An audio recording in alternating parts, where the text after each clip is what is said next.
हम में से कई लोगों को लगता है कि मैं भगवान की भक्ति कर रहा हूँ, आज ये कर रहा हूँ भगवान के लिए, कल वो कर रहा हूँ भगवान के लिए, इतना इनफ है। तो बता दूँ, भगवान ना भाव के भूखे हैं और ना प्रेम के। भगवान को किसी से कुछ नहीं चाहिए, जो चाहिए इंसान को भगवान से चाहिए, फिर चाहे वो भक्ति के ही बदले क्यों ना हो।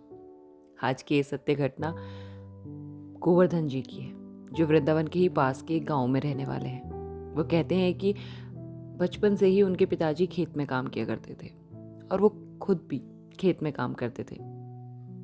ठीक ठाक उम्र में शादी हुई, 2 बच्चे हो गए। लाइफ में कभी भी भगवान को नहीं इतना ज़्यादा टाइम दिया, बिकॉज 2 रोटी कमाना ही आज के लिए उनके लिए तो महाभारत ही थी। अब वो कहते हैं कि उनके जीवन में बहुत बड़ा चेंज तब आया जब लॉकडाउन में उनका पूरा परिवार ख़त्म हो गया। उनकी वाइफ, उनके दोनों बच्चे, उनकी मृत्यु हो गई। गोवर्धन जिंदगी में अकेले हो गए। तब किसी ने लड्डू गोपाल के बारे में बताया। गोवर्धन जी कहते हैं कि पहले तो कुछ टाइम में इतना रोया कि भगवान तूने मुझे अकेले कर दिया, मैं किसके सहारे जीऊँगा। फिर उन्होंने लड्डू गोपाल का श्री विग्रह घर लाए और उसे अपना बच्चा समझकर पूजने लगे। वो कहते कि भगवान के होने का मुझे आभास होता, क्योंकि जब भी मैं कुछ भी रूखा सूखा भोग रखता, भगवान उसे ग्रहण करते। वो कहता है मैं सुबह उठकर नृत्य क्रम कर कर भगवान की पूजा पाठ करके भगवान को भोग देकर खेत में जाता, और जब वापस आता तो भोग वहाँ ना होता। मुझे नहीं सही है। गोवर्धन जी बड़े चौकित हुए और सोचा शायद भगवान आज बिजी हूँ।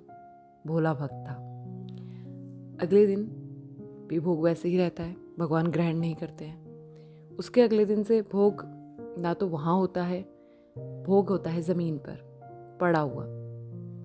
और गोवर्धन जी को ऐसा प्रतीत हो रहा था जैसे कि भगवान उनका भोग ग्रहण करने के इच्छुक नहीं है। भगवान नहीं चाहते हैं कि वो उन्हें भोग लगाए। उनके कपड़े, वस्त्र भी और पगड़ी भी इधर उधर बिखरी हुई होती थी। गोवर्धन जी बड़े ही निराश हुए। अब गोवर्धन जी ने डिसाइड कर लिया कि भगवान अगर कल मेरा भोग नहीं ग्रहण करेंगे तो मैं मृत्यु को प्राप्त हो जाऊंगा, क्योंकि मेरा वैसे भी कोई नहीं इस दुनिया में, क्या करूंगा जीकर। और अगले दिन भी जब वो भोग रख के जाते हैं खेत में, वापस लौटते हैं तो भगवान ने भोग नहीं ग्रहण किया होता। रात ऐसे ही निकालता है और रात को इतनी ज़्यादा आंधी तूफान आ जाता है कि गोवर्धन जी का पूरा खेत नष्ट हो जाता है। चारों तरफ पेड़ ही पेड़ गिरे हुए होते हैं। गोवर्धन जी कहते हैं ठीक है, भगवान ने संकेत दे दिए कि मेरे जीने की कोई ज़रूरत नहीं है, और जो 1-2 सहारे थे वो भी धीरे धीरे ख़त्म हो गए। गोवर्धन जी मरने के लिए नहर की तरफ चल पड़ते हैं। रास्ते में जा रहे होते हैं कि उन्हें एक कूड़ा आदमी बैठा हुआ मिलता है, जो कहीं से आ रहा होता है और थक कर आराम कर रहा होता है। वो आदमी उनसे कहता है भाई साहब, आप गोवर्धन को जानते हैं जो इस गांव में रहता है सामने वाले? तो वो कहता है हाँ मैं ही हूँ, बोलो।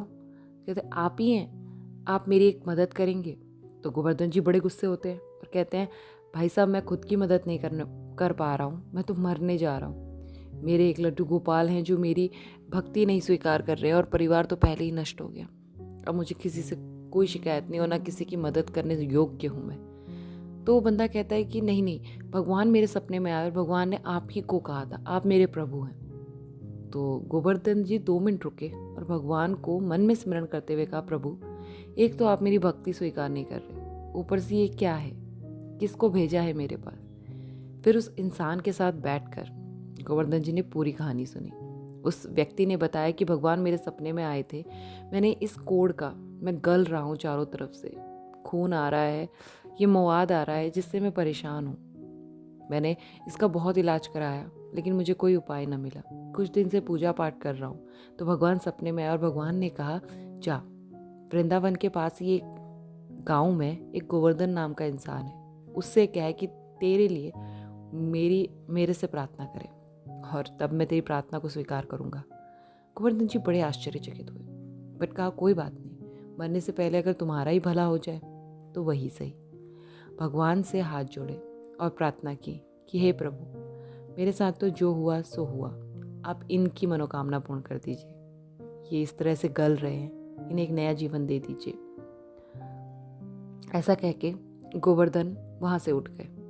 थोड़ी देर बाद तो देखा तो वो इंसान में थोड़ा सा परिवर्तन था।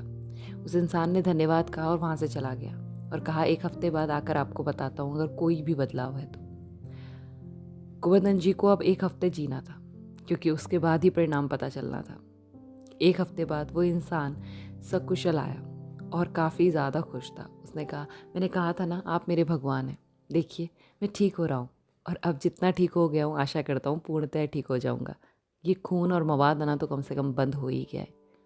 गोवर्धन जी बड़े आश्चर्यचकित हुए और उस दिन भगवान के आगे गए और रोए कि प्रभु ये क्या है, अब मेरी पूजा तो स्वीकार नहीं कर रहे, मगर किसी और के लिए प्रार्थना करने को क्यों कहा आपने, मुझे इसका जवाब दीजिए। हम कहते हैं ना मूर्ति बोलती नहीं, उस समय भी ऐसा ही हुआ। गोवर्धन सो गया। भगवान ने रात्रि को उसके स्वप्न में आके कहा कि गोवर्धन, लोग मेरी पूजा प्रतिष्ठा इसलिए करते हैं ताकि उन्हें कुछ बदले में मिले, कोई भी है चाहे। जिसकी कहानी आप सुन रहे हैं, जिनसे सुन रहे हैं, शायद उनकी भी कोई ना कोई इच्छा होगी, क्योंकि संसारिक मोह है, होती है इच्छा। लेकिन उन्होंने कहा गोवर्धन, एक तू ही एकमात्र ऐसा था जिसका परिवार खत्म हो गया और एक साधारण सा जीवन जी रहा था। इतने सालों में तूने मुझसे कभी कुछ नहीं मांगा, तेरी उम्र इतनी ज़्यादा हो गई है, तो मैं ना तेरा ऋणी होता जा रहा था और ऐसी पूजा को मैं स्वीकार नहीं कर सकता जिसके फलस्वरूप मैं कुछ दे ना सकूं, और जब तू कुछ मांग ही नहीं रहा तो मैं दूं क्या। इसीलिए मुझे ये रचना रचनी पड़ी। तो अपने लिए ना सही किसी और के लिए ही मांग ले। तेरी भक्ति से, तेरी पूजा से मैं इतना प्रसन्न हूँ कि तू जो मांगेगा मैं दूंगा, और इसी वजह से मैंने ये खेल रचा। गोवर्धन जी इतना ज़्यादा भगवान के आगे भावुक हो गए और ये सुनकर मेरे भी रोंगटे खड़े हो रहे थे, बिकॉज जिस चीज़ को हम अंदर से फील करते हैं ना, वो चीज़ सत्य सत्य सत्य प्रतीत होती है, और ये तो फिर किसी की सत्य घटना है। गोवर्धन जी ने भगवान के आगे नतमस्तक हुआ और कहा, प्रभु मुझे अब इस मोह वाली दुनिया में नहीं जीना, मुझे आप प्राप्त हो गए, मुझे और कुछ प्राप्त नहीं करना। भगवान ने कहा, ठीक है गोवर्धन, जैसी तेरी इच्छा, और उसे अपने साथ ले गए। गोवर्धन ने वहीं देह त्याग दिया और भगवान की लीला में हमेशा के लिए मग्न हो गया। तो जो लोग ऐसा कहते हैं ना कि हम भगवान के लिए कर रहे हैं, भगवान हमारी भक्ति ग्रहण करेंगे, तो भगवान किसी चीज़ के भूखे नहीं। जो कर रहे हैं हम अपने लिए कर रहे हैं। और जो लोग भगवान की भक्ति में हैं वो ये चीज़ समझ सकते हैं कि प्रभु तो बस एक माध्यम है हमारी खुशियों का, और अगर हमने भगवान की पूजा की है ना तो भगवान हमें कभी नहीं छोड़ेंगे, कभी अकेला नहीं रहने देंगे। आई होप ये सत्य घटना आपके दिल को छुई होगी।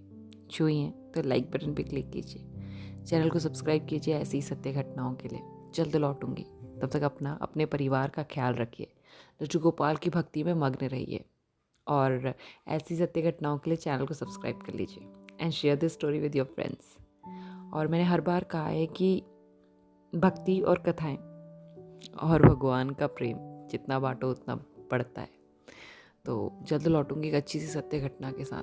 तब तक अपना ख्याल रखिए और कमेंट में लिखते हुए जाइएगा, श्री कृष्णा, राधे राधे।